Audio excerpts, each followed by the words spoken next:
Hello, my name is Peter Barrows, and I am here today to talk about our topic titled Automated Cavitating Waterjet Cleaning Device, sponsored by NAVC IWS 5.0. Boston Engineering is located in Waltham, Massachusetts, and comprised of roughly 70 staff. We are a professional product design firm that over the past 30 years has been assisting businesses from single employees to Fortune 50 companies, transforming their great ideas into great products. Almost 20 years ago, the company began developing its own technologies, mainly through the SBIR and STTR programs. We have several centers of excellence in several areas, including robotics, embedded systems, and digital transformation tools, as seen in the bottom left image surrounding a depiction of the Ghost Swimmer AUV, one of our first SBIR successes. The real challenge to the Navy addressed in this topic is a pervasive one: biofouling. Biofouling is a biological process that begins almost immediately when any structure is placed into water, or a vessel stops moving, as in a dock or pier. It is a layering process that begins with single-celled organisms creating a film, allowing grasses, and eventually, if untreated, barnacles and other creatures to latch on and cause severe damage. This biofouling, especially when it attaches to the acoustic arrays on submarines, degrades their performance.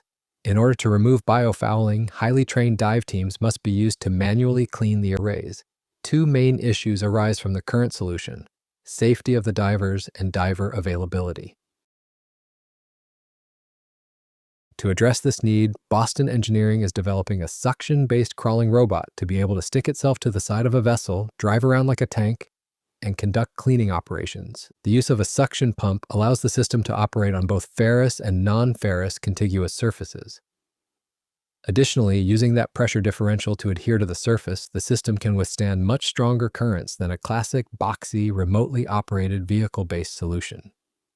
The team will be integrating the same make and model cavitating jet previously approved for use by the tech warrant holder, ensuring similar cleaning performance. The system will fuse the inputs of various sensor types to provide precise localization of where the vehicle is on the hull, to provide situational awareness to the operator. Furthermore, the team is developing a camera system that will enable visualization through turbid water to verify surface cleanliness even in poor visibility conditions.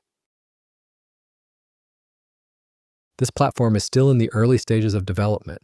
The initial Phase 2 base began in the second quarter of 2025. However, the team has been able to identify some of the major subsystems and brought them in-house for integration and testing. The team should achieve a targeted technology readiness level 6 by the end of the base phase of this Phase 2.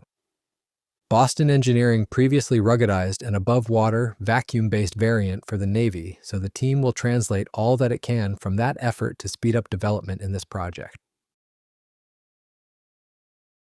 The major advantage of this solution for this particular problem comes from the increased frequency of cleaning operations enabled by the underwater crawler. The current manual cleaning process relies upon highly skilled and highly in-demand divers to perform this function.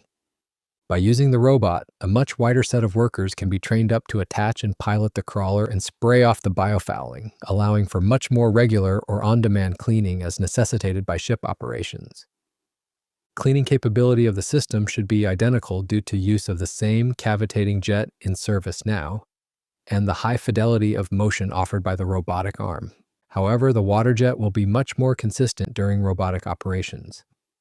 By removing the human from the loop, offset distance, angle of attack, and traverse speed of the jet can be locked into place, removing any guesswork. Hydrodynamic analysis of the system shows that cleaning can take place in currents up to 5 knots, allowing for cleaning to take place in conditions where divers or remotely operated vehicles cannot. Additionally, the use of an advanced camera system will allow visualization of the surface even in turbid water to ensure that the surface has been properly cleaned. Boston Engineering designs most of all its products to be highly modular in nature, and the below-water crawler is no different.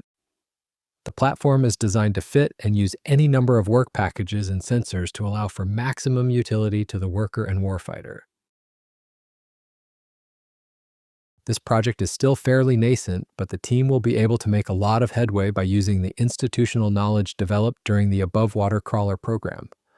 Critical subsystem testing is already underway for some portions of the platform, and development speed is only going to accelerate. Prior to transitioning to the fleet in water, testing needs to be conducted in a relevant environment. The team has notionally scheduled this event to take place in the first quarter of fiscal year 27.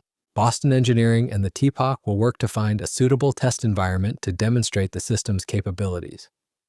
The team is seeking advocates through several offices of the Navy, including the TICOMs, regional maintenance centers, shipyards, and all those involved with ship husbandry. The market for this technology is expansive. Biofouling is not an issue that only affects the Navy, but also commercial shipping, ports, offshore energy, or anything that is submerged in either saltwater or freshwater that is susceptible to this growth. This problem costs billions worldwide annually. Main drivers of those costs include increased fuel usage due to rough hulls, higher emissions, reduced vessel speed and range, cleaning coating, and other maintenance needs. A study conducted by members of the U.S. Naval Academy took a look at this phenomenon with respect to the DDG-51 program. It found that per year, between all of the various cost vectors, biofouling costs the Navy $56 million per year for that platform alone. The need from the Navy and around the commercial sector is clear. If you want to improve the performance of your vessels, whether that is by keeping key components clean and fully functional, mitigating damage and corrosion facilitated by biofouling, or maximizing the speed and fuel efficiency of a vessel, the technology is rapidly approaching to remove it in a cost-effective, on-demand manner. But it all starts with engaging advocates and the key decision-makers in the relevant offices. Please reach out to us at the contact information listed on this slide. Thank you for your time and attention.